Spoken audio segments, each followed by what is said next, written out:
In today's video, I'm going to teach you how to connect GoDaddy domain to GoHighLevel. First, open your GoHighLevel account and head to your location's dashboard. In the lower left corner, click Settings. This is where all of your account configuration lives. On the left side menu inside Settings, choose Domains and URL Redirects.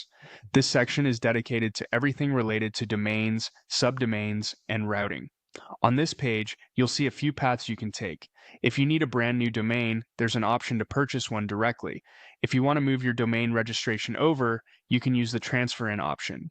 But if you already own a domain at GoDaddy and simply want to use it with GoHighLevel, choose Connect a Domain. That's the fastest way to point your existing GoDaddy domain to your funnels, websites, or other GoHighLevel assets without changing your registrar.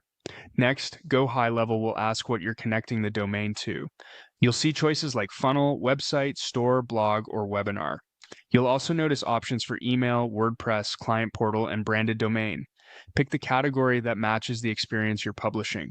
Selecting the right type helps GoHighLevel set the correct routing behind the scenes. In our example, we'll go with funnel, website, store, blog, or webinar. Click Connect to move forward. Now enter the domain you own at GoDaddy. A quick tip here, consider using a subdomain like www, pages, or go, especially if your root domain is already being used for other services. This keeps things organized and avoids conflicts. Type only the domain or subdomain without HTTP or HTTPS, and double check for typos. When you're ready, click Continue. GoHighLevel will generate the connection details. Depending on your setup, you may see guidance tailored to GoDaddy, including on-screen prompts.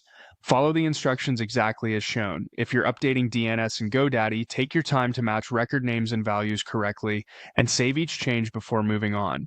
DNS updates can take a little while to propagate across the internet, so don't worry if it isn't instant. After you've completed the prompts, give it some time, and then check back in GoHighLevel.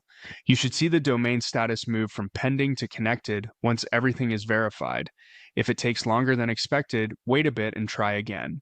Clearing your browser cache or testing in a private window can also help you confirm that the new domain is serving your GoHighLevel pages. And that's it. You've navigated to Settings, Open Domains and URL Redirects, chosen Connect a Domain, selected the correct experience type, entered your GoDaddy domain, and continued through the prompts to finish the connection.